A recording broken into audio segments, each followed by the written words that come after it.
Everyone in New York's elite circles knew that Khloe Vanderbilt's boy toy was off limits. But as her actual husband, I was determined to tear him down. The first time, I slapped her boy toy, Leo, and to appease him, Khloe didn't come home for 2 weeks. The second time, I gave Leo $3 million to get lost, so Khloe threw down $30 million to keep him by her side. The third time, I sent Leo out of the country behind her back. That same night, she kidnapped my parents and strapped bombs to their chests, all to force me to tell her where he was. My voice was a raw whisper. If I don't tell you, will you really let them die? She leaned in, her dark eyes reflecting my ashen face. You're welcome to find out. He's in Zurich, Switzerland, I said, my voice trembling. In the villa that's under my name. She stared at me for a few seconds, judging if I was lying, then picked up her phone to make a call. After getting confirmation, she grabbed her coat and rushed towards the door to get him. My parents. I lunged, grabbing her sleeve. You promised you'd let them go if I told you. She glanced back,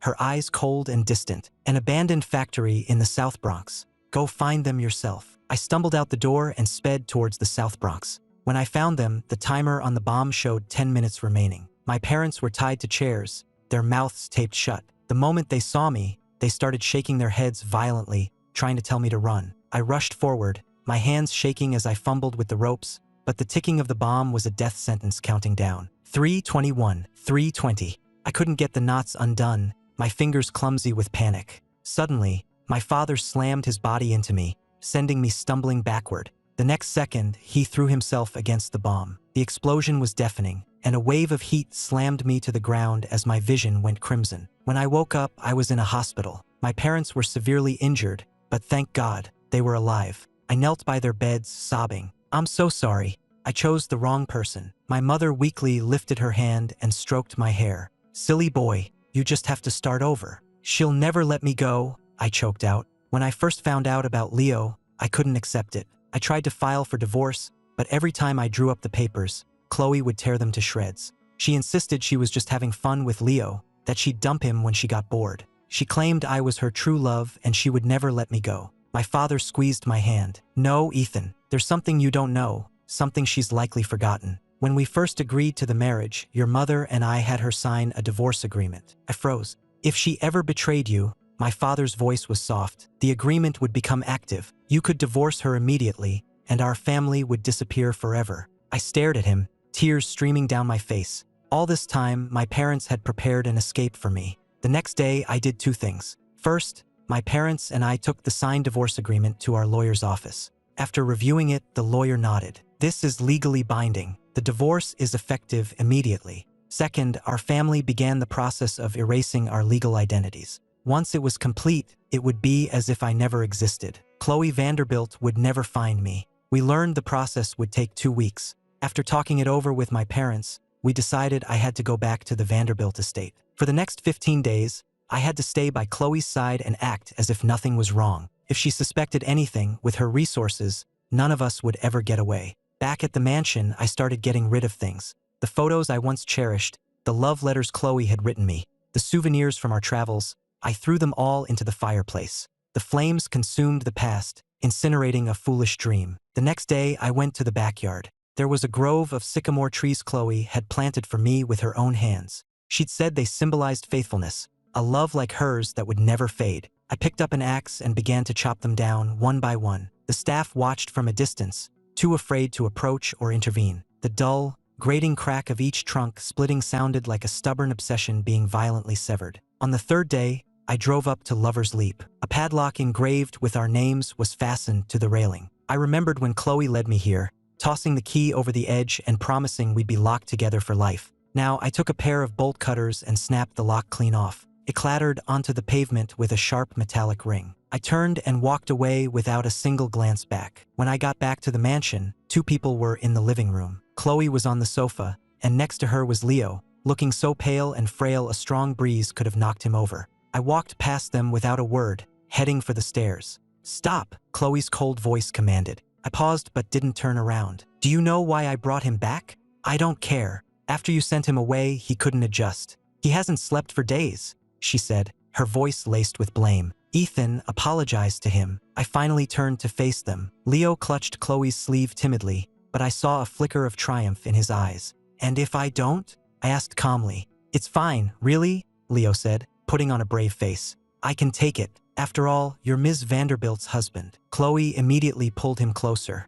Haven't I told you not to be so damn reasonable? She squeezed his hand. With me here, you can do whatever you want. A bitter, ironic smile touched my lips. A maid brought in a bowl of calming broth, specially prepared for Leo. Just then, Khloe's phone rang. She glanced at the screen and said softly to Leo, "You know how business talk gives you a headache? I'll take this outside. You finish your soup." With that, she stood up and left the room. I stood frozen, my heart feeling as if it had been split with an axe. She never used to take business calls out of the room. She was paranoid about corporate secrets. But for Leo, she was willing to break even that rule. Only Leo and I remained in the living room. The frail look on his face vanished, replaced by a victor's smirk. "You see," he sneered, "you may be the husband, and you used that to get rid of me, but Khloe's body and soul belong to me." I looked at him coolly. "You want her? She's all yours." Leo stared, then his face twisted in anger. "I don't need you to give her to me. She'll be mine soon enough, and your place will be mine too." When he saw I wasn't reacting, his fury grew. Just then,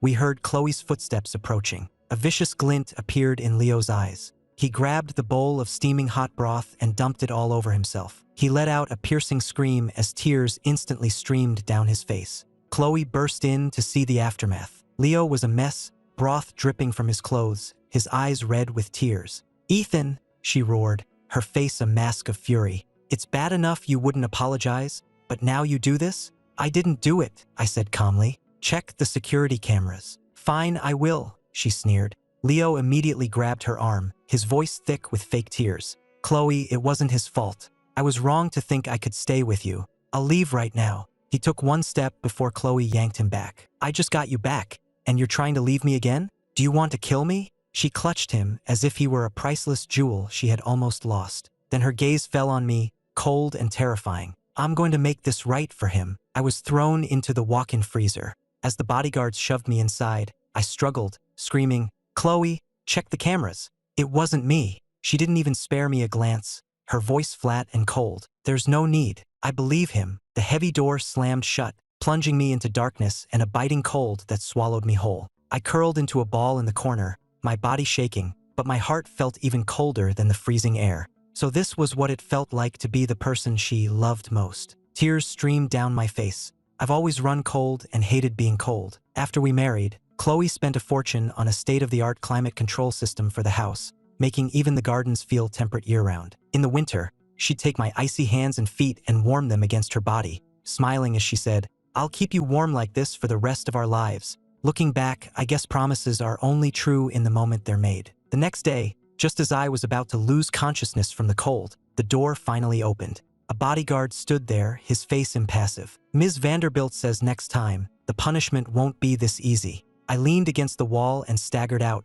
shaking so violently my teeth chattered. There won't be a next time. Very soon, I was going to get her out of my life for good. That evening, Khloe's assistant delivered a tuxedo and some jewelry, informing me that my presence was required at a charity auction. I went, and there, at the entrance to the ballroom, I saw Leo. He was dressed in a designer suit, and the custom necklace he wore was the same one Khloe had bought for a seven-figure sum at an auction last month. I stopped in my tracks and looked at her. "He's here. Why did you even bother bringing me?" Her expression was nonchalant. "I wasn't planning on it, but he's never been to an event like this and wanted to see it." She paused, then added casually, "Ethan, don't be so petty." I trembled slightly. It wasn't about being petty. It was that she hadn't given a single thought to the humiliation of parading her husband and her boy toy in front of everyone, leaving me to be the subject of whispers and mockery. Khloe walked right in with Leo, who was holding her hand affectionately. I heard someone whisper nearby, "Ms. Vanderbilt and her husband look so good together. A perfect match."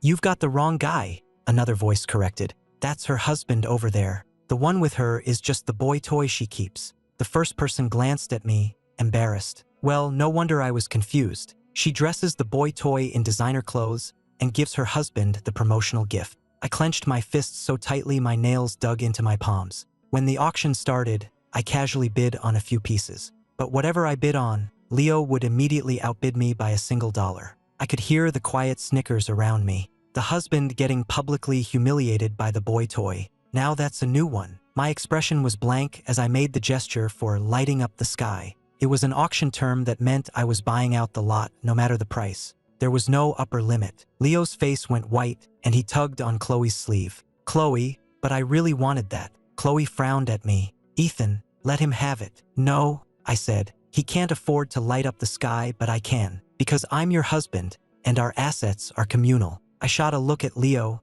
my voice dripping with sarcasm. No matter how many gifts she buys you, you'll never measure up to me. Leo's face went deathly pale. He shot to his feet, then covered his face and started to sob. He's right. You're her husband. I'm just a secret boy toy who should know his place. Khloe, we should just end this. With that, he turned and fled. Khloe's expression hardened. She grabbed my wrist, her grip like steel. I told you I'd get bored of him eventually. Did you have to drive him away? I met her gaze calmly. What does it matter to me if he leaves? Her eyes were dark with fury. She shoved my hand away and stormed out after him. I stood there, feeling the stares of mockery and pity from those around me, but I didn't care. I would be gone soon anyway. The next morning, however, I was jolted awake by a news alert on my phone. Breaking, 999 private photos of Vanderbilt CEO's husband to be auctioned at Sotheby's. The blood froze in my veins. Only Khloe had those pictures. My hand shook as I dialed her number, my voice raspy. Was it you who leaked the photos?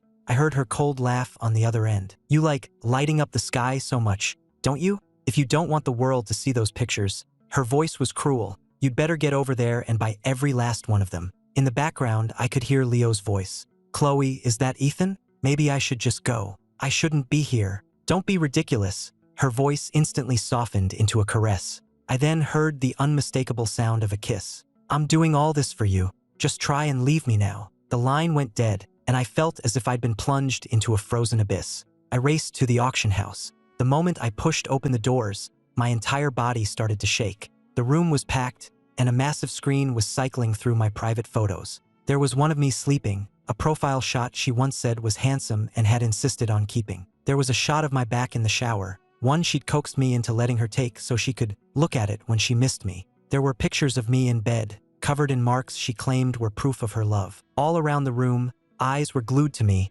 and the sound of their whispers felt like needles in my ears. Nice body, look at those abs. Ms. Vanderbilt is a lucky woman. I heard she used to be crazy about him. Why would she sell his private photos now? Probably got bored. You know how it is with these guys who marry into money. All glamour on the outside, but behind closed doors. Every word was a dagger in my heart. I suddenly remembered how possessive Khloe used to be. One year, on a tropical vacation, I was about to take my shirt off to sunbathe when a couple of women glanced my way. Khloe immediately dragged me back to our hotel room, pushed me against the floor-to-ceiling window, and sat on my lap, cooing until I repeated after her, Ethan belongs to Khloe. And now, to defend another man, she was selling my most private moments for this crowd to gawk at. I bought back every single photo. With each click of the bidding paddle, a piece of my heart turned to ice. By the time I secured the final picture, any love I had left for her was gone. As I walked out of Sotheby's, my phone rang. Did you have fun lighting up the sky?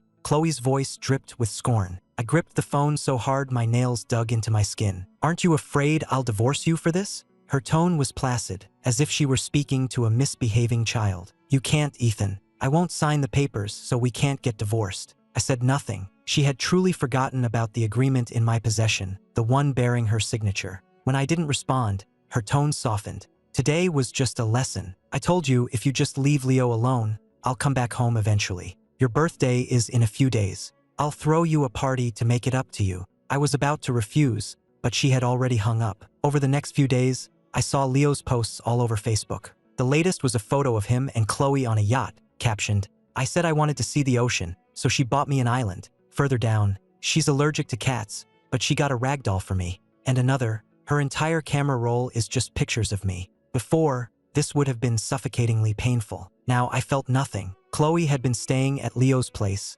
only stopping by the mansion occasionally. She didn't even notice the things I'd removed. I figured I could disappear completely and she wouldn't even realize I was gone. On the day of my birthday party, Khloe came to pick me up herself. She was alone in the car. No Leo today? I asked blandly. She frowned. I'm going to keep you two separate from now on, so you won't keep getting upset. I smirked. She wasn't trying to spare my feelings. She was trying to protect Leo from me. In her mind, I was already the villain. The party was extravagant. Khloe held my hand the entire time, presenting me with a designer watch and a famous painting, even whispering, "Are we all better now?" I looked at her, remembering all the times she had made me angry and then placated me just like this. I always softened. I always forgave her. But this was different. She had gambled with my parents' lives, crushed my dignity, and sold my privacy to the highest bidder. Even if she laid the world at my feet, it wouldn't be enough. I was about to speak when the ballroom doors swung open. Leo stood there in a white suit, looking timid and lost. Khloe's expression soured. "Didn't I tell you to wait at the house?"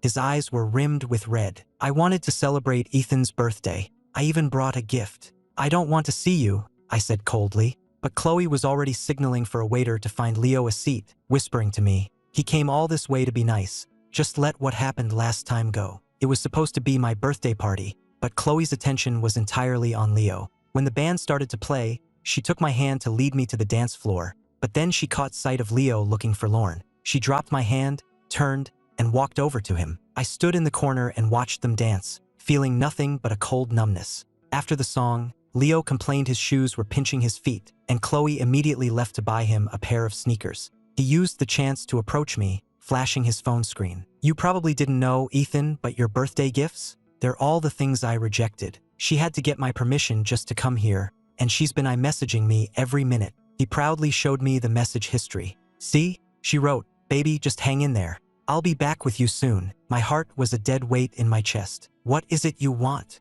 "I want you out of the picture," he said. "Soon," I told him, my voice even. "I will be completely out of the picture." Leo narrowed his eyes, considering my words. Just when I thought he believed me, he grabbed my hand and used it to slap himself hard across the face. The slap echoed through the room. Khloe rushed back just in time to see Leo clutching his cheek. "Ethan," she screamed, furious, "you're hurting him again." "I didn't touch him," I said. "I saw the whole thing." She grabbed my wrist, her grip tight enough to break bones. "Wasn't the freezer lesson enough for you? I told you, whatever you do to him, I'll do 10 times worse to you." Leo shook his head. "It's okay, Khloe. Let it go." "What are you afraid of when I'm here?" Khloe said, tenderly wiping a tear from his cheek. "I told you, you can do anything you want. You could burn the world down and I'd have your back. Stop being so timid, or people will walk all over you." She then ordered her bodyguards to hold me down. "He hit you," she said to Leo. "Now you hit him back. 10 times. Leo feigned fear. "I can't." "I'll teach you," she said, taking his hand in hers and guiding it as she slapped me across the face. "That's for fighting back." Another slap. "That's for not being a coward." A third, then a fourth. The pain was so intense my vision swam and my ears rang, but I bit my tongue and refused to make a sound. She only stopped after the 10th slap. I could hear the guests whispering, "How awful, and on his birthday. He deserved it for being a bully." Khloe gently took Leo's hand in hers. "Did that hurt? Let's go get some cream for it." She helped him up and led him away without a backward glance. The bodyguards let me go, and I slumped to the floor, my face on fire. But the pain in my heart was 1,000 times worse. "Khloe, I regretted it all. I regretted ever loving you. God, how I regretted it." I stumbled out of the ballroom, my cheek throbbing and the blood on my lip already starting to dry. I didn't call for my driver. I drove myself to the emergency room. As the doctor treated the cut, I stared at my reflection. One side of my face was swollen and red, my lip was split, and my eyes were bloodshot. Pathetic. I tried to smirk, but the movement pulled at the cut and I hissed in pain. After my face was patched up, I headed back to my car, but 2 people blocked my way in the parking garage. It was Leo's parents. They stood on either side of my door, their voices pleading. "Mr. Miller, please, stop holding onto your position as Ms. Vanderbilt's husband. Have some pity on us and step aside for our son." I stared at them coldly. "Get out of my way. Our son truly loves her, Mr. Miller. Please, just let them be happy." I said, "Move." I had no patience for this. I pushed past them and pulled my car door open. But the instant my foot hit the accelerator, Leo's father threw himself in front of my car. There was a sickening thud. Before I could even process what had happened, he was on the ground, clutching his leg and screaming. His wife shrieked and ran to him, crying, "Honey!" I sat there, frozen, my knuckles white on the steering wheel. He had thrown himself at the car. It was deliberate, but there was no time to think. I had to get out and take him to the ER. In the hospital hallway, Leo came running. The second he saw me, he swung without a word. The slap sent my head snapping to the side, my ears ringing. "Ethan!" Leo screamed,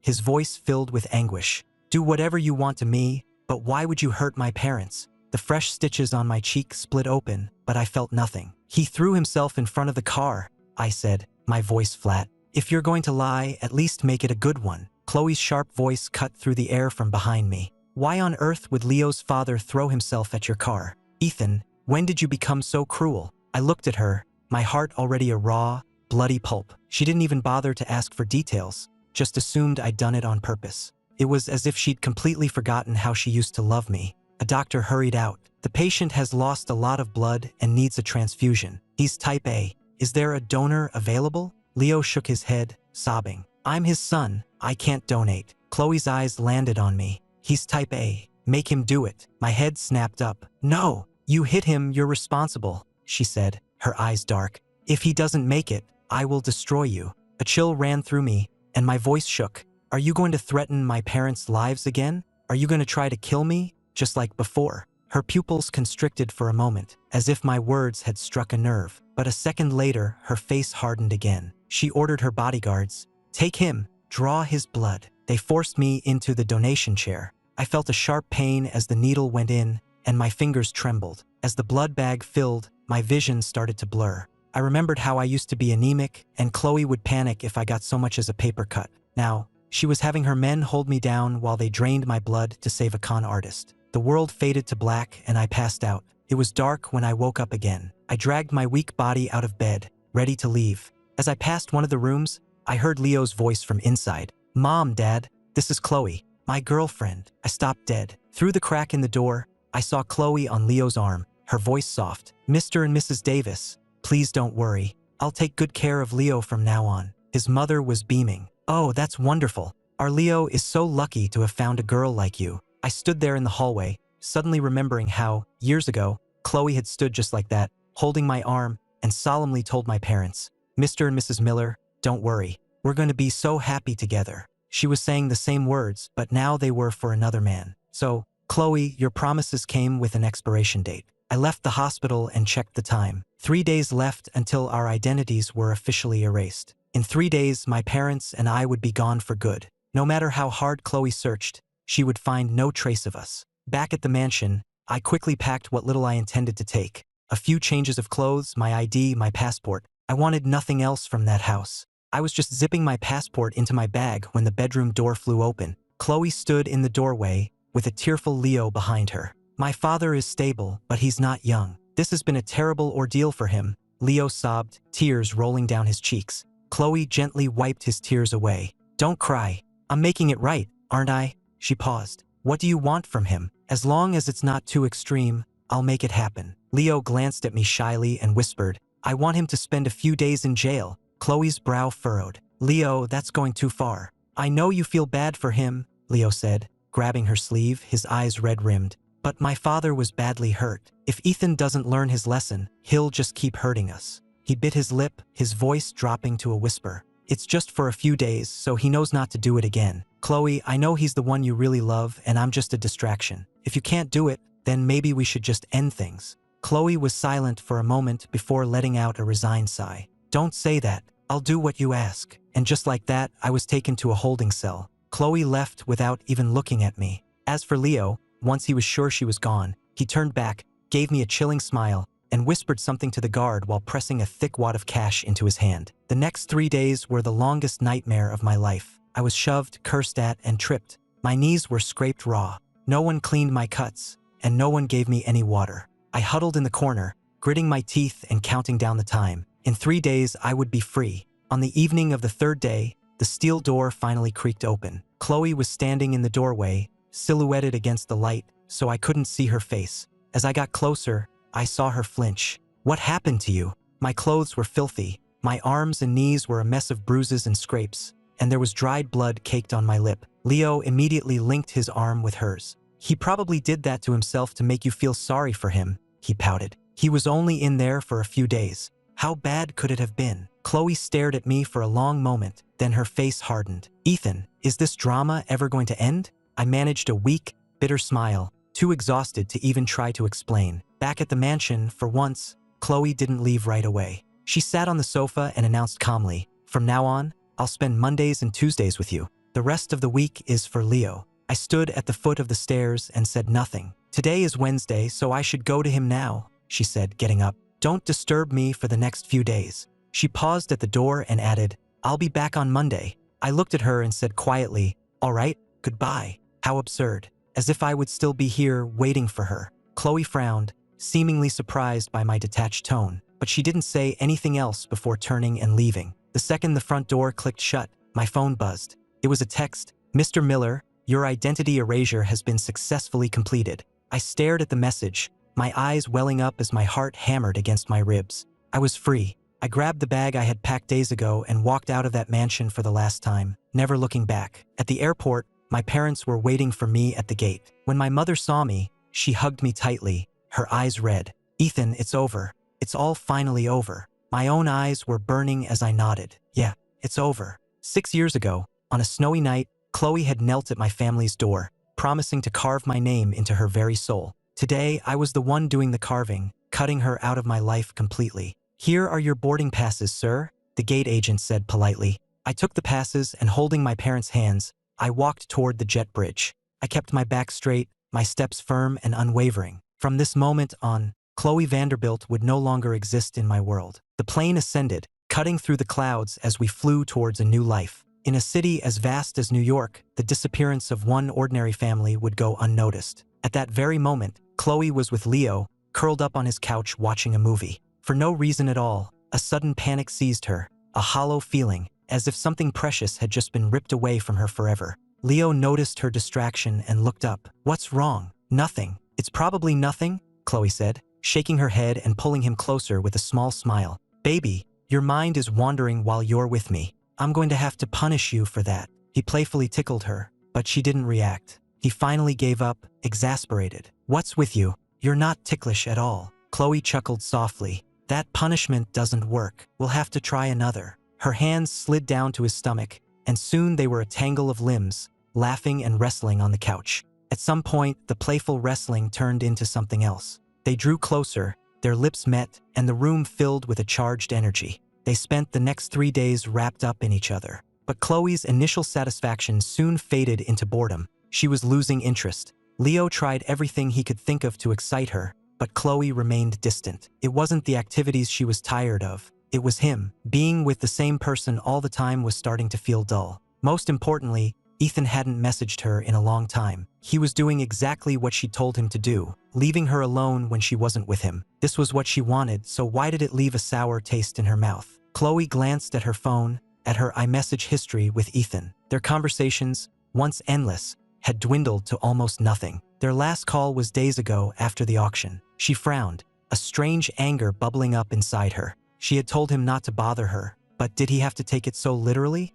Did he even remember he was her husband? Khloe found herself tapping on his contact photo over and over, hoping a new message would appear. But nothing ever did. She hesitated, wondering if she should call him. Before she could make up her mind, Leo covered her eyes from behind. "Guess what surprise I have for you?" he whispered mysteriously, his body brushing against her neck in a way that was clearly meant to be seductive. Startled, Khloe's finger slipped and tapped the screen, accidentally dialing the number. "We're sorry. The number you have dialed is no longer in service." The robotic voice echoed in the quiet room, and both of them froze. "Not now," Khloe snapped, pushing Leo away impatiently. She stared at her phone in disbelief and dialed Ethan's number again. The result was the same. How was this possible? Her mind went blank. She couldn't comprehend what was happening. Leo glanced at the contact name and offered some hollow comfort. "Khloe, maybe he's just busy. Or maybe he's mad at you, jealous of me, and disconnected his number to make you worry and come running back. He's still your husband. Where could he go?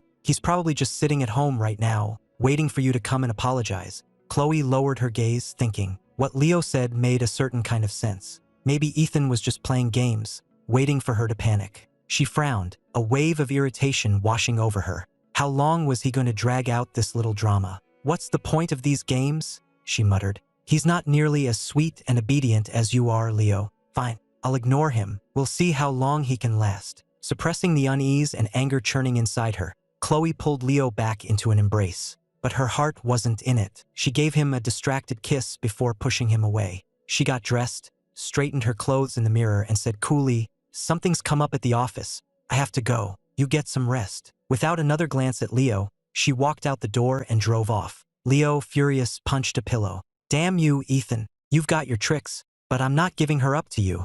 Khloe really did go to her office, not the mansion. For 2 straight days, she buried herself in work, but her eyes kept drifting to her phone. It rang. It was Leo. She irritably declined the call. But Leo kept calling, his name lighting up her screen again and again. Not once was it Ethan. Monday came and went, and still there was no message, no call. The panic in Khloe's heart grew, fanning the flames of her anger until it was a raging inferno. Just then, her assistant burst in. "Ms. Vanderbilt, you have a visitor." Before he could finish, she cut him off, a spark of hope in her voice. "Is it Ethan? Tell him to wait. After ignoring me for this long, he can wait a little longer." The assistant looked awkward. He bit his lip and said quietly, "No, Ms. Vanderbilt, it's your business appointment for today." Khloe's hopeful expression froze on her face, the assistant's words not registering for a long moment. "What do you mean it's not Ethan? Are you joking? Tell him to come in right now." "Postpone the meeting," she said, pinching the bridge of her nose. Her assistant looked pained. "Ms. Vanderbilt, he's really not here. You can go see for yourself if you don't believe me." His words shattered her last bit of denial. She went to the conference room, her face a thundercloud, and her mood only darkened after meeting with her business partner. By the end of the day, there was still no call, no text, no sign of Ethan. Her expression was so grim that employees scurried away in fear. Finally, her patience ran out. She drove home, speeding the whole way. But as night fell and the city lights began to twinkle, the mansion on the hill remained dark and silent. For a moment, she thought she was seeing things. She blinked, looked again, but it was true. The house was completely dark, as if it were empty. The panic she'd been suppressing rose in her throat, and her heart began to hammer against her ribs. "Ethan, what game is this? Playing hard to get won't work on me," she called out as she pushed open the door and flipped on the lights. Frowning, she searched the mansion from room to room, but the entire house was empty, so quiet and still that her own footsteps echoed. A thin layer of dust coated the coffee table. The flowers in the vase were dead and withered, leaving behind only brittle, yellowed stems. It was clear no one had been here for days. A wave of desolate panic washed over her. She pressed her lips into a thin line, forcing the panic down. It was impossible. Ethan couldn't divorce her. She was too powerful. He couldn't escape her. She struggled to keep her voice steady. "Ethan, stop playing games. If you come out now, I'll even stay with you for a few extra days." "Haven't I told you? I was just having fun with Leo, and I'm already getting bored. You're the one I love. You're irreplaceable. Just give me a little more time, and I'll come home for good. This drama is getting old. Aren't you afraid I might actually divorce you over this?" But no matter what she said, only silence answered her. She searched every room, but he was nowhere. She started to notice that some of his belongings were missing, too. He was really gone. As the reality of it sank in, Khloe's lips tightened, and a dangerous energy began to radiate from her. It wasn't just his personal items that were gone. The proof of their life together, the mementos of their shared past, had vanished as well.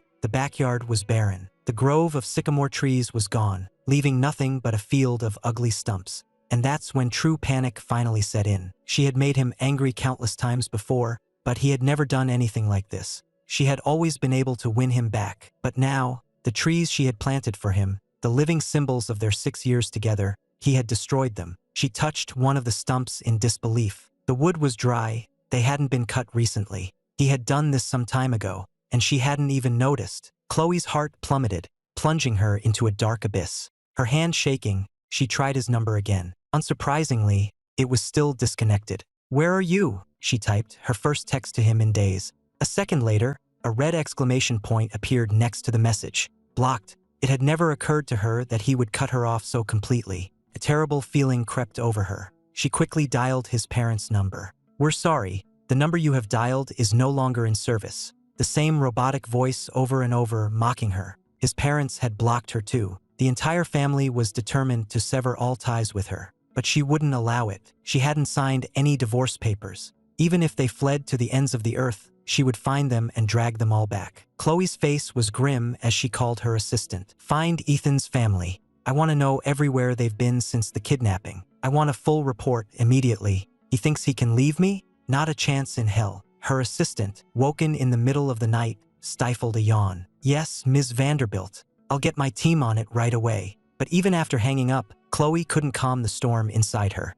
She wandered through the empty mansion, a profound sense of loneliness and desolation creeping into her heart. It felt as if a piece of her heart had been carved out, leaving a gaping void. Lying in their bed, the space beside her empty, she found the silence unbearable. Even though he was gone, she kept seeing him everywhere. She looked at the sofa he'd picked out and could picture him sitting there, playing video games. A breeze rustled the curtains on the balcony, the ones he'd insisted on buying the moment he saw them at the store. All those small, warm moments were now just ghosts. She didn't know when it had happened, but their life together had devolved into nothing but jealousy and fighting. Even in bed, they slept on opposite edges, a chasm between them. He would press himself against the far wall, avoiding any chance of contact. They had been so in love. How had it all gone so wrong? A wave of regret washed over her, far too late. If she hadn't chased that thrill, if she hadn't kept someone on the side, would things be different? But all the women in her circle did it. One at home, one on the side. Some had several. Plenty of them were far wilder than she was. Leo was so understanding about it. Why couldn't Ethan just accept it? Khloe felt lost, confused. She didn't sleep at all that night, a frantic, gnawing anxiety urging her on. Find him now, or you'll regret this for the rest of your life. After days of searching, her team finally had news. Her assistant placed a folder and a USB drive on her desk. Ms. Vanderbilt, we have an update. Mr. Miller presented the prenuptial divorce agreement you signed to a lawyer. Legally, your divorce has already been finalized. Furthermore, he and his parents have completely erased their legal identities. We tracked them to a flight to Canada, but after that, with their new identities, the trail goes cold. The assistant's voice trailed off, and he stared at the floor, avoiding Khloe's murderous glare. A dead, terrifying silence filled the room, and only then did Khloe remember. She remembered signing that document before the wedding, a secret deal to appease his parents. She never thought it would ever be used, so the memory of it had faded completely. She never imagined he would one day use it to vanish from her life. Khloe's face was a blank mask, but her hand clenched the report, crushing the papers into a wrinkled ball. A furious storm was gathering in her dark eyes, threatening to break. She forced it down, torturing herself by flipping through the rest of the file. The text and photos detailed everything he had done to prepare for his escape. He had been dead set on leaving her, but Khloe couldn't accept it. I don't care where he is. Find him, she roared, her chest heaving with rage. Search the entire globe if you have to, but find Ethan. She slammed the crumpled report onto her desk. Her assistant looked utterly bewildered. Ms. Vanderbilt, with all due respect, you don't seem to love him as you used to. Isn't this divorce a good thing? Why hold on so tightly? Mr. Miller was never going to accept Leo or any other man. Even if you dragged him back, you'd both just be miserable. Besides, Leo isn't as innocent as you think. This USB drive contains footage of him deliberately setting Mr. Miller up. Perhaps you should watch it. At his words, Khloe's expression darkened. She hesitated for a second, her hand hovering over the USB drive, when Leo himself burst into the office. Khloe, did Ethan send someone to spread lies about me again? He hates me so much. It seems he won't rest until I'm gone. I wanted to stay with you forever, but he's making it impossible. Maybe it's better if I just leave. He lowered his head, covering his face to hide his tears, as he made a show of running for the door, just as he had done countless times before. But this time, after a few dramatic steps, he realized no one was coming after him. His tried-and-true tactic wasn't working. Leo kept glancing over his shoulder, slowing his pace to a crawl. The elevator doors opened, and still she hadn't moved. The heartbroken expression on his face froze, and he stood there, uncertain of his next move. Meanwhile, back in the office, Khloe had plugged in the USB drive. Her face was pale and taut as she clicked through the video files. Clip after clip of security footage showed the truth of the past few months.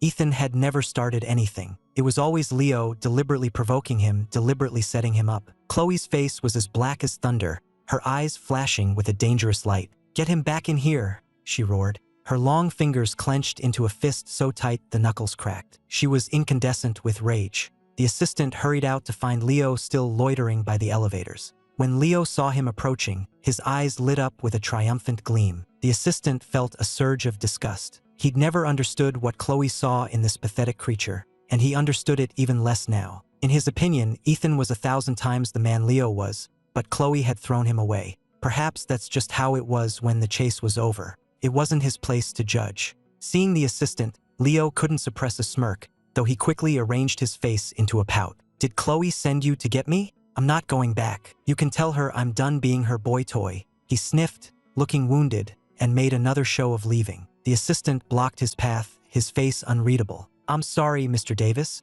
but Ms. Vanderbilt wants to see you. You can't leave. With an authority that couldn't be questioned, he began to pull Leo back towards the office. Leo felt a prickle of unease. Something was wrong, but he couldn't figure out what. The office door slammed shut and the lock clicked. Khloe walked up to Leo, her hands closing around his throat. "Where did you get the audacity?" she hissed. "To frame Ethan? Did I spoil you too much?" "No, it was Ethan," Leo choked out, his face turning purple as he clawed at her hands. The air was leaving his lungs, and black spots danced in his vision. Just as he was about to pass out, Khloe released him. She shoved him to the floor, her eyes blazing with a furious hatred. Leo gasped for breath, real tears of terror now streaming down his face, but they no longer had any effect on Khloe. He didn't know how much she had seen, so he fell back on his old act, grabbing the hem of her pants. His eyes were red, his thin frame trembled, and he looked up at her with a wounded expression. "Khloe, I didn't do anything, I swear. It's all a misunderstanding. I can explain. Is Ethan just jealous? I can apologize to him, okay? Please don't be like this. I was just worried about you." Khloe looked down at him, a self-mocking sneer on her lips. Had she really let this pathetic creature manipulate her for so long? How laughable. Her face went cold as she kicked his hand away. "Don't touch me. You make me sick." "Mark," she said to her assistant, "I want you to do to him exactly what he did to Ethan, 10 times over. Start with 100 slaps." Khloe's merciless words struck Leo like a physical blow. He slumped to the floor, a single thought screaming in his mind. She knows. She knows everything, and she's going to make me pay for what I did to Ethan. Despair washed over him as his mind raced, searching for an escape. As the assistant advanced, Leo scrambled backward, shaking his head frantically. "No, please. You can't do this to me. It wasn't my fault. Khloe, you love me, don't you? You don't even like Ethan anymore. I was just helping you get rid of him," he shrieked. Khloe let out a cold, humorless laugh. "Who told you I don't love him? I love him. He's the only one I've ever loved. You were just a toy.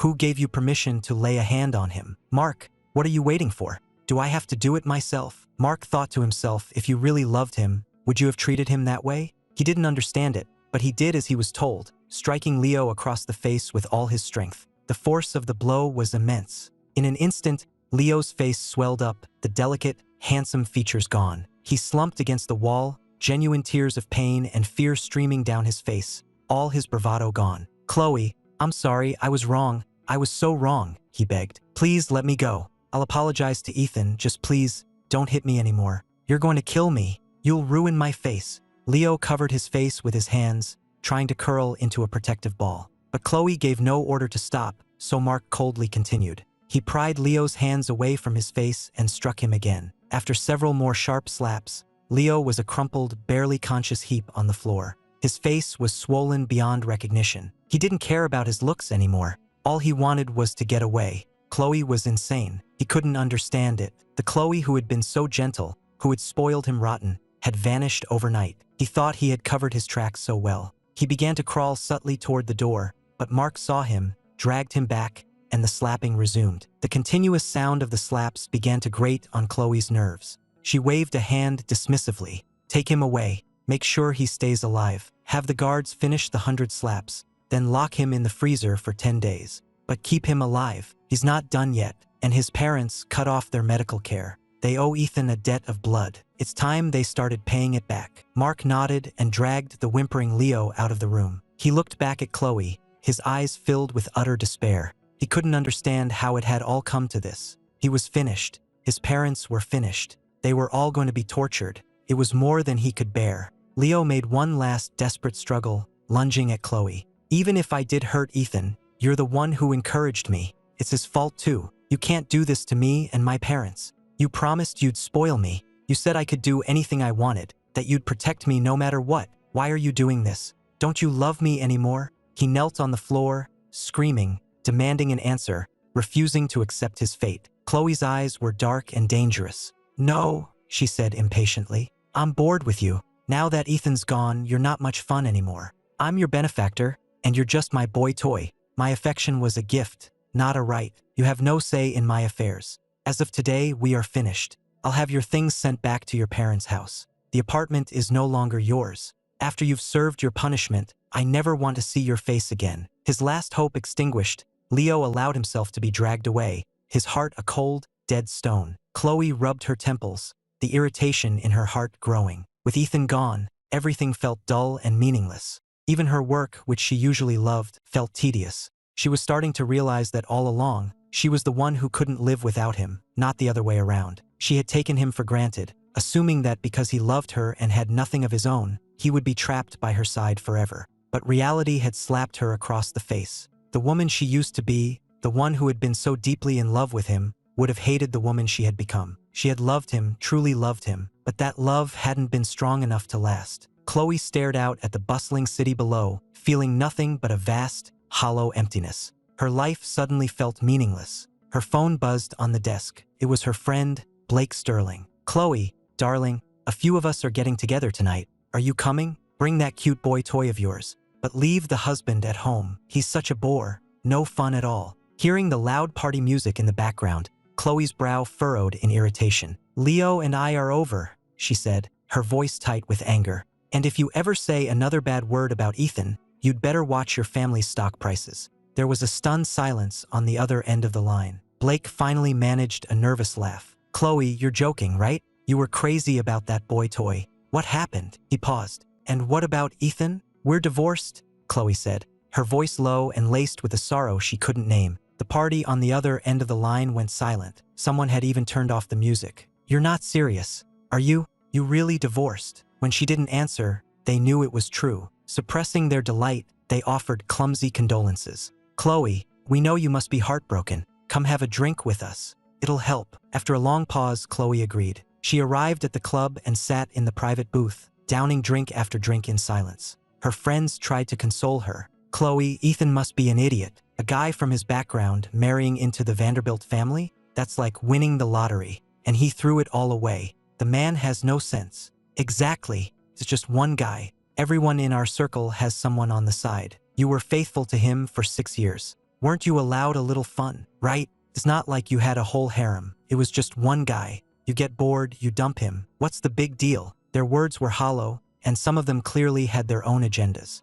Khloe kept drinking, their voices a meaningless, irritating buzz in her ears. She slammed her bottle down on the table with a loud crack, and the room fell silent. She scanned the room, a frown creasing her forehead. "Where are Blake and Bianca Sterling?" Before anyone could answer, Blake himself walked in, a wide grin on his face as he talked on his phone. "Bianca, haven't you been in love with Ethan for years? Well, Khloe actually divorced him. This is your chance. I've been working on this for a long time for you. If you don't take this opportunity, don't blame me for not helping." Who knew our philandering could actually be useful for something? Honestly, all the happy couples in our circle are monogamous. You can't control yourself, you end up with a mess. I might sleep around, but at least I got a vasectomy. I'm not about to marry some nice girl and ruin her life. This is just who I am. I'm here for a good time. But you, sis, if you don't get out there and start dating, you're not getting any younger. Blake's tone was light and teasing, but his words to his sister were completely genuine. On the other end of the line, Bianca's voice was quiet but firm. "I'll take this chance. I'm already overseas. I was too late to tell Ethan how I felt before. I won't make that mistake again." Her determined words reached Khloe's ears, and it felt like the world had just tilted on its axis. Khloe was practically vibrating with rage. All this time, they had been manipulating her, encouraging her to betray Ethan, all so Bianca could have her chance. Her eyes bloodshot, she snatched the phone from Blake's hand. "Bianca," she snarled, "Ethan will only ever love me. I'm going to apologize, and we're going to get back together. He didn't love you then, and he won't love you now. It's impossible." Bianca's voice was calm and steady. "He may not fall in love with me right away. He may never be with me, but at least I'm not you. After everything you've done to him, even if he doesn't choose me, he will never, ever go back to you." Khloe's breath caught in her throat, the words a sharp pain in her chest. She forced herself to remain composed, spitting out through clenched teeth. "If you and Blake hadn't been so despicably manipulative, pushing me to neglect him, we never would have gotten to this point." Bianca let out a cold, mocking laugh. "Don't be ridiculous, Khloe. If you were truly devoted to Ethan, do you really think a few words from Blake and his friends could have changed your mind? You know what they're like. They go through partners like they go through clothes. You've known them for years. Our circle is full of players. Faithful people are rare, but they exist. Why didn't you choose to be one of them? Why didn't you treat Ethan right? If you had, I never would have had this chance. This is on you, Khloe. You're the one who betrayed him." Her words were a dagger to the heart. The color drained from Khloe's face, and her lips began to tremble. "No, that's not it," she whispered, shaking her head as if in a trance. The phone slipped from her grasp and clattered to the floor, the sound echoing in the sudden, dead silence of the room. Blake and his friends stood there awkwardly, unsure of what to say. It was true that they had encouraged Khloe's affair, telling her it was normal in their circle, that everyone had a little something on the side. But for years, she had never listened. Not until Leo came along. They had all heard the stories about what happened between Leo and Ethan. They knew Ethan. He wasn't a bully. Everyone who knew him knew his character. As for Leo, the less said, the better. Only Khloe, blinded by her infatuation, couldn't see him for the hypocrite he was. Blake and the others knew they had played a part in the mess, and they mumbled their apologies. "We're sorry, Khloe. We were out of line," Blake said. "But maybe you and Ethan just weren't right for each other. He went through hell with you. It's a miracle he's still sane. Letting him go is the kindest thing you could do for him." Khloe was silent, a heavy weight crushing her chest, making it hard to breathe. What could she do now? Blame them? They hadn't forced her to do anything. There was no one to blame but herself. She had wanted more excitement, a more thrilling kind of love, and it had led her to this. It was all her fault. Khloe got her own private room and ordered dozens of bottles of liquor, which she began to drink in sullen silence. The liquor burned its way down her throat, but she felt nothing. The more she drank, the clearer her mind became, and the more her heart ached, a sharp, stabbing pain. "I'm sorry," she whispered, her voice raw, repeating the words over and over again. But the one person who needed to hear her apology was gone. Tears blurred her vision, and suddenly, she was seeing him for the first time again. It was an ordinary summer afternoon, and a sudden sun shower had just begun. He didn't have an umbrella. He was wearing a white shirt, and the rain had soaked it through, making it cling to his skin, almost transparent. The heavy drops plastered his hair to his forehead. She had been driving by and had only glanced at him for a second, but in that second, he had captured her full attention. Her heart had started to pound uncontrollably. In that moment, she knew with perfect clarity that she was smitten. She pulled over, opened the passenger door, and called out, "Do you want to get in out of the rain? You look like you could use a towel." He looked up, and when their eyes met, Khloe's heart leaped into her throat. Her mind went completely blank, and the only sound in the world was the frantic beating of her own heart. But he was polite and proper, and he refused without a second thought. "I appreciate the offer, but I'll be fine." When he started to walk away, Khloe did something she had never done before. She threw caution to the wind, grabbed his hand, and pulled him into the car, draping her own jacket over his shoulders. "Don't worry, I'm not getting in with you," she said. "The rain shouldn't last long." And then she just stood there, foolishly, letting the rain drench her, completely forgetting about the umbrella she had in the back seat. Maybe love had struck so suddenly it had addled her brain. All she knew was that she wanted to spend more time with him. Later, she shamelessly got his number, learned his daily routine, and engineered dozens of chance encounters. She confessed her feelings to him over and over, and the day he finally said yes, she was the happiest person on earth. Khloe had never imagined she could love someone so much.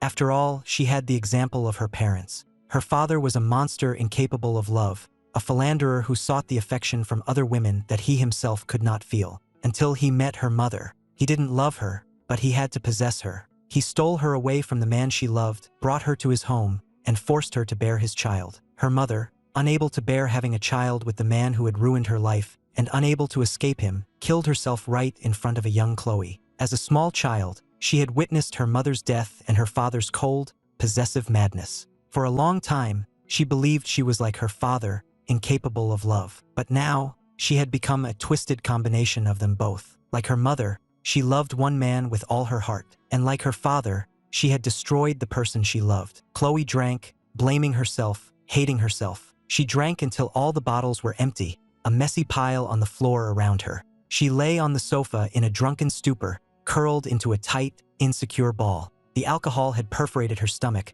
but she lay there, unmoving, her face a pale, vulnerable mask. She endured the pain in silence, a fitting punishment. The pain he must have felt, it must have been 1,000 times worse than this. "I'm sorry," she thought. She closed her eyes, her heart a dead, cold thing in her chest. Maybe it would be better to just die here. Darkness closed in, and her consciousness began to fade. In her delirium, she was back in the past. She remembered her stomach problems, the way he, a terrible cook, had learned to make special meals for her, how he would sit with her and make sure she ate at regular times. That simple, everyday warmth was something she would never feel again. Maybe dying wouldn't be so bad. After all, as Bianca had said, he was never coming back. But no matter how much she wished for death, Khloe woke up. Blake and his friends had brought her to the hospital. When she opened her eyes, Blake let out a sigh of relief. "Khloe, I know you're upset, but you can't just try to drink yourself to death. If you had died, Ethan would never have known how sorry you are. My sister may be in love with him, but she hasn't found him yet. You still have a chance. And even if you can't get back together, you should at least tell him you're sorry. Do you want him to remember you as a monster? Do you want him to hate you forever?" Khloe listened, a flicker of something in her eyes. After a long silence, she nodded. "You're right. I have to find him. I have to apologize to him and his family, explain everything. Maybe he'll forgive me." Blake didn't have the heart to tell her it was a fantasy. A reason to live was better than no reason at all. They didn't want her death on their conscience. When they had found her in that room, barely breathing, they had all been terrified. They had rushed her to the hospital, had her stomach pumped, and saved her life. If they hadn't, she would have died from alcohol poisoning. Seeing that she was stable, Blake and his friends left. Khloe was alone in the empty hospital room. She couldn't sit still. She called her assistant. "Any news on Ethan's family?" There was a long pause on the other end, then a heavy sigh. "Ms. Vanderbilt, after they erased their identities, they flew to Canada. But they didn't stay long. They've changed their identities again. Tracking them by photo alone is extremely difficult. We've identified a few cities they passed through, but we don't know where they are now. The Vanderbilt family's reach isn't as strong overseas. Finding them is like looking for a needle in a haystack. It's going to take time." Khloe pinched the bridge of her nose, forcing down her frustration. "Double the resources. Keep searching, and get me all the paperwork that needs my physical signature for the next quarter. I want it all done in the next 3 days. Everything else can be handled remotely. I'm going to find him." Her assistant knew she was determined, so he didn't argue. For the next 3 days, from her hospital bed, Khloe worked around the clock. She had to hurry. Bianca was already out there, looking for him. She was already behind. She couldn't afford to waste any more time. As soon as the last document was signed, she packed a bag and took the first flight to France, the last country where they had a confirmed sighting of him. On the Champs-Élysées in Paris, Khloe wandered, searching without a destination. She had no idea where to even begin looking for him. She visited every landmark he had ever mentioned wanting to see, but he was nowhere to be found. The initial frantic energy began to fade, replaced by a dull ache of disappointment. A day turned into a week, then 2. She lost track of time. She grew thinner. Her skin tanned from the long days spent walking outside, but nothing could hide the dark circles under her eyes or the network of red veins that spiderwebbed across them. Every day that passed without finding him was another sleepless night. The emotional agony was 1,000 times worse than any physical pain. If he would just appear, she would let him do anything to her, hurt her in any way he wanted. Anything would be better than this endless, empty searching. So this was what it felt like, to wait for someone who might never return. It was a unique and exquisite form of torture. Khloe was consumed by regret. If she could go back, she would gladly destroy the version of herself that had made that first fateful mistake. Her expression was blank as she walked, numbly scanning the crowds. Suddenly, she saw a man from behind who looked just like him. He had his arm around a woman. Her heart plunged into a vat of acid, the pain sharp and unbearable. Khloe's fists clenched, her eyes burning. She stormed forward and punched the woman in the arm. "Get your hands off my husband." "Your husband?" the woman shrieked, incredulous. "Are you insane?" She swung at Khloe, but Khloe caught her fist midair. The man with her quickly stepped in front of her. "Who the hell are you? I don't know you." "Come on, honey, let's go," he said, glaring at Khloe. And in that moment, Khloe realized her mistake. It wasn't him. It was just a man with a similar build. She had completely lost her mind. "I'm sorry," she mumbled. She paid them for their trouble and continued her endless, hopeless search. Before this, she never would have realized how many men in the world looked a little bit like him. Some had his hair, some had his eyes, some even had a similar voice. But none of them were him, and he was the only one she wanted. Just as she was about to give up all hope, a message came through from her assistant. "Ms. Vanderbilt, we've found him. He's at this restaurant right now with his parents. I'm sending you the location. Go now." Staring at the map pin and the candid photo of Ethan's profile, Khloe's eyes filled with tears. She took a deep breath, trying to calm herself, and without a thought for her disheveled appearance, she ran to the restaurant. "Ethan!" She threw open the door to the private dining room and froze. "Bianca Sterling? What are you doing here?" she demanded, her heart seizing with panic. Bianca looked at her coolly, a small, knowing smile on her lips. "I'm Ethan's girlfriend. Why wouldn't I be here?" The words exploded in Khloe's mind, and a roaring sound filled her ears, drowning out everything else. Bianca's words echoed in her head. driving her to the brink of madness. How? Ethan, how could she be your girlfriend so soon? Just explain it to me, Khloe pleaded, her eyes red and her voice shaking with a vulnerability she hadn't felt in years. I didn't even look up from my plate. It hasn't been that fast, I said casually. It's been more than 6 months since the divorce. She pursued me for a long time and I decided to give it a shot. I'm single. Why not? Khloe's breath caught in her throat. Her lips moved, but no sound came out. 6 months. My casual words were like 1,000 knives, twisting in her heart, turning it to pulp. She fought back a sob. It's not okay.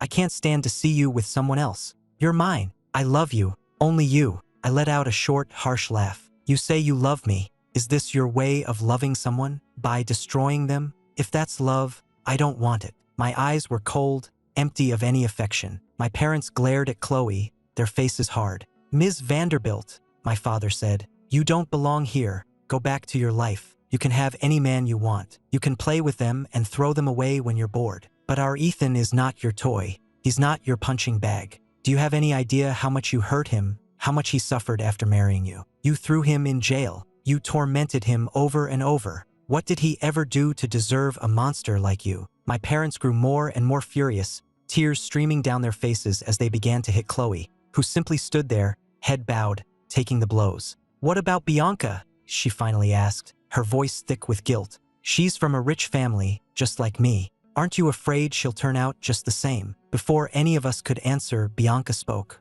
Time will tell if I'm like you. I'm confident I'm not. The day Ethan and I got together, I signed an agreement with him. If I ever betray him, all of my personal assets will be transferred to him. And even if we break up, he will receive half of all my future earnings for the rest of my life. That way, he will always have the resources to fight back if he needs to. If I wrong him, he won't have to suffer in silence. He can punish me directly. I love him, but if the day comes when he no longer loves me, if he wants to be free, he won't have to stay for my sake. Her words left Khloe speechless. Even I was taken aback. Khloe had never imagined Bianca would go to such lengths. To be honest, neither had I. I hadn't realized she was this serious. At first, I assumed she was just one of Khloe's friends, trying to get revenge on Khloe's behalf by toying with my emotions. But as I got to know her, I realized she wasn't like that at all. She was reserved, almost cold with everyone else. But with me, she was warm and open. Why are you so forward with me? I asked her once. It doesn't seem like your personality.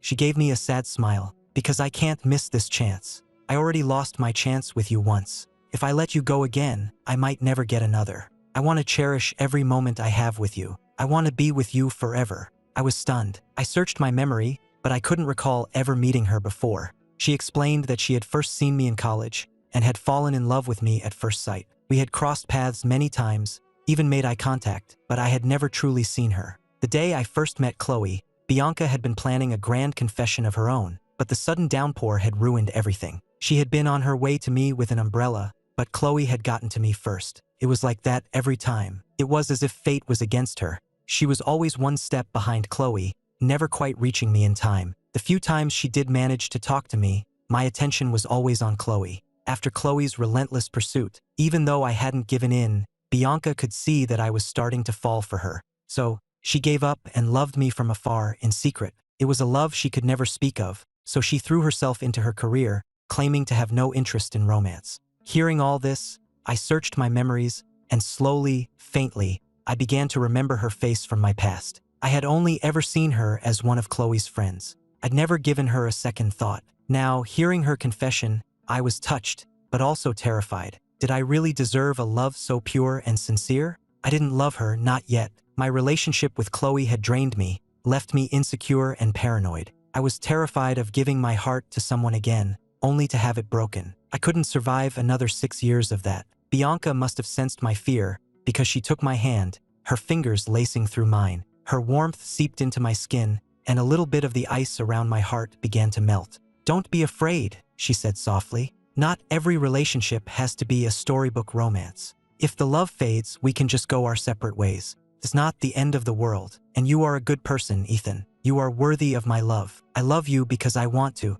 You deserve every good thing in this world. Her eyes were so warm, so gentle, it felt like they could melt a glacier. I didn't speak, but I was deeply moved. Khloe watched us, and the sight was like a knife twisting in her gut. She stared at our clasped hands, her eyes wide with a furious, desperate pain. "Ethan, she's wrong," Khloe cried out, her voice raw. "Love isn't about letting go. It's not about being generous. It's about wanting to possess someone, to keep them by your side forever." She fought back tears, a bitter jealousy threatening to consume her. So this is what it felt like, to see the person you love with someone else. How had he ever endured it? She couldn't even bear to imagine it. But the memory of him, standing before her, his eyes red, his voice breaking as he confronted her, flashed in her mind. He had questioned her, raged at her, been hysterical, and she had found it all so annoying. So different from Leo, who was always so sweet and agreeable. She hadn't understood why he couldn't be more like other husbands, more understanding, more tolerant. But now, experiencing it for herself, she finally understood the pain. She threw her arms around me,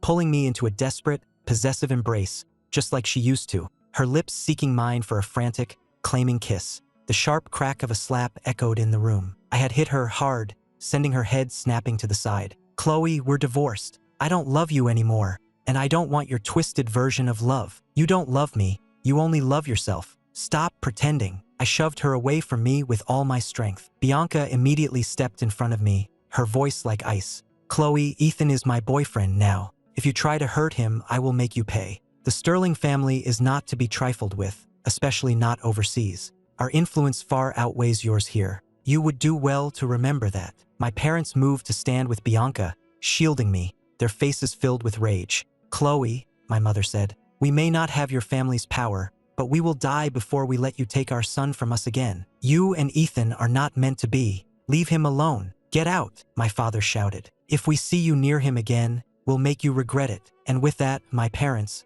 forgetting all decorum, began grabbing plates and bowls from the table and hurling them at her. Khloe didn't even try to dodge. The porcelain shattered against her, one shard cutting her cheek. But she didn't flinch, didn't make a sound. She just kept staring at me. "I'm sorry, Ethan. I really do love you," she said, her voice pleading. "Everything with Leo I can explain. I was a fool. He deceived me. I've already punished him. Please don't be so cruel. Just give me one more chance. I swear I will never hurt you again. If I do, I'll give up everything. No, I'll do it now. I'll transfer my entire fortune to your name." She picked up a sharp piece of broken porcelain and held it to her throat. Then she grabbed my hand and pressed it against hers, forcing me to hold the shard against her skin. A wild, desperate smile twisted her lips. "Ethan, if you hate me, then kill me. Just don't push me away. I can't live without you. I can lose everything else, but I can't lose you. Punish me however you want. I'll take it. Lock me in the freezer, throw me in jail, beat me,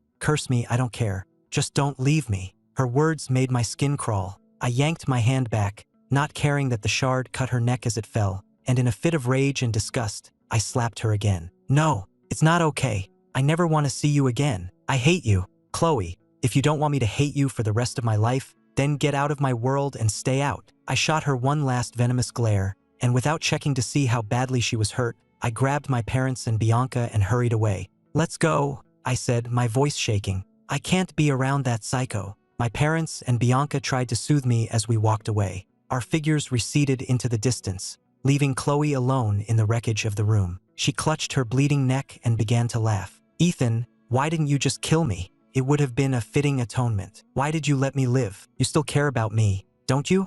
I'm going to believe that you still care. If you tell yourself a lie enough times, you might even start to believe it." But deep down, she knew the truth. I didn't love her anymore. So what was she supposed to do? She was still so deeply in love with me. A bitter despair filled her heart. She was losing a lot of blood. Her vision swam, and a chill spread through her body. Just as she thought she was about to die, someone lifted her up. She forced her heavy eyelids open. It wasn't me. It was a bodyguard she didn't recognize. Of course it wasn't Ethan. He wouldn't come back for her. With that thought, her eyes closed, and she lost consciousness. When she woke up, she was no longer in the restaurant. She was in a pitch-black room, so dark she couldn't see a thing. As she tried to get her bearings, an image was projected onto the wall in front of her. On the left, a photo of her kissing Leo. On the right, a photo of me kissing Bianca. The two photos were a perfect, ironic mirror of each other. Even in her disoriented state, Khloe knew this was Bianca's doing. And it wasn't just one photo.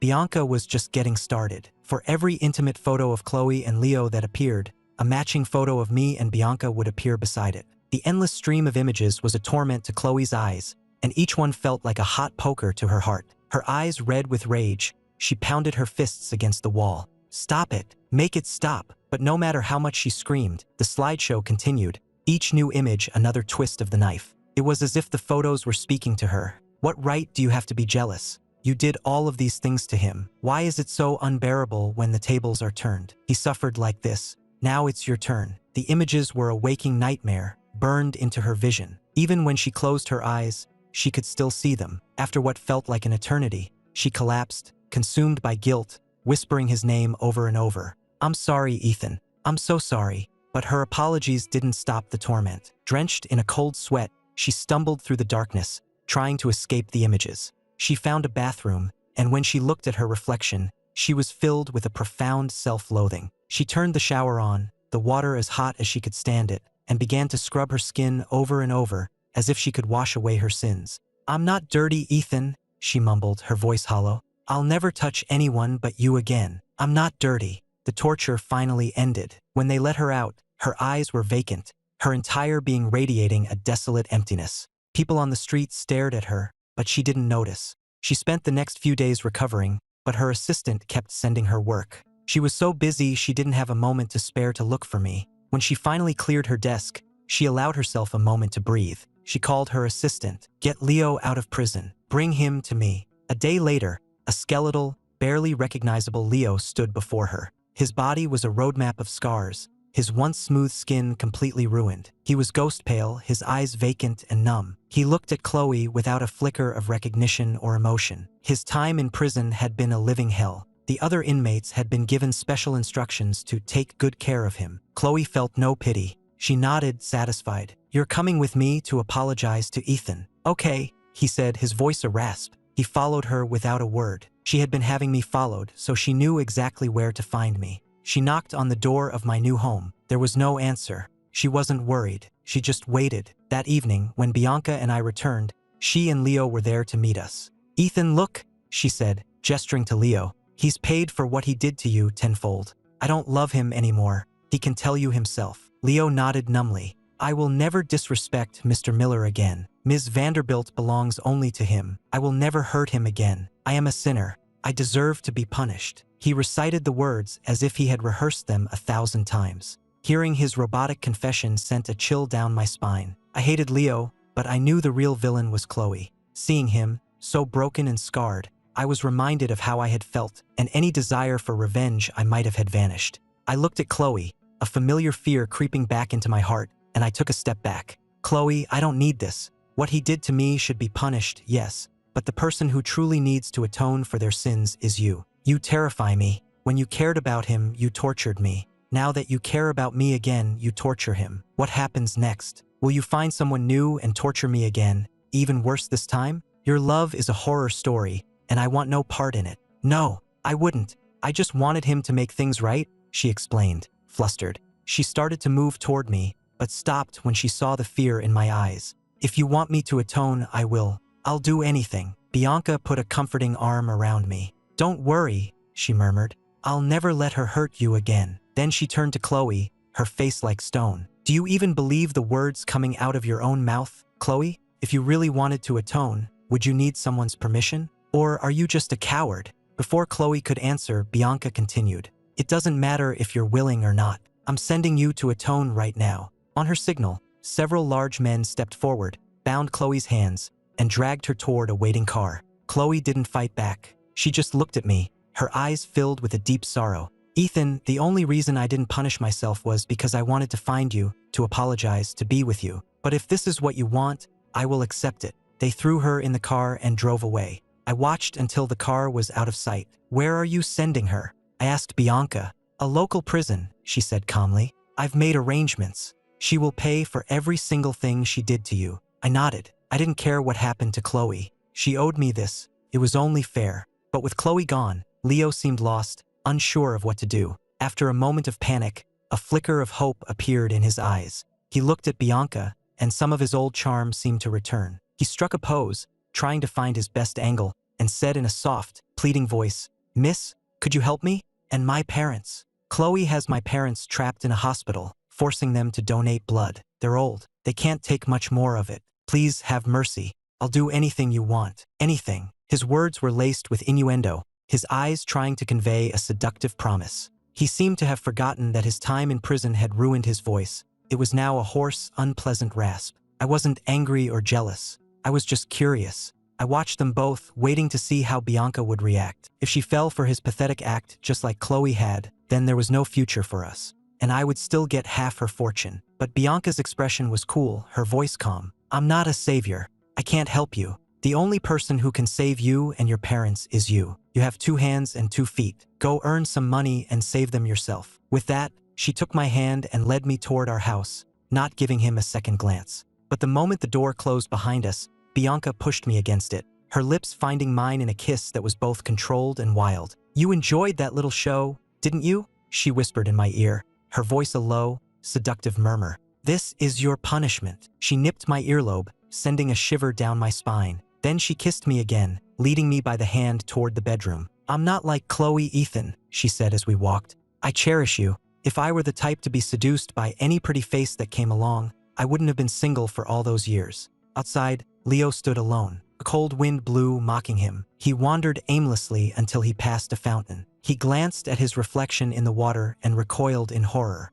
Leo covered his face and screamed, a raw, unhinged sound. He couldn't believe the horrifying reflection staring back at him from the water was his own. During his years in prison, he'd had no time or energy for his appearance. Old injuries were constantly replaced by new ones. His wounds had never been properly treated. He, who had once prized his handsome face above all else, was now a monster. He didn't understand how it had all gone so wrong. It wasn't just his own suffering. His parents were in constant agony. While he was in prison, someone had shown him pictures of them. The stress, the worry, and the forced blood donations had taken their toll. They looked 20 years older. They were only in their 50s, but their hair was white and their faces were etched with deep lines. And now he was just as broken. Leo was consumed by a regret so profound it was a physical ache. If only he hadn't been so greedy. If he hadn't thrown himself in front of Khloe's car. If he hadn't agreed to be her boy toy. If he hadn't framed Ethan over and over. But it was too late for regrets.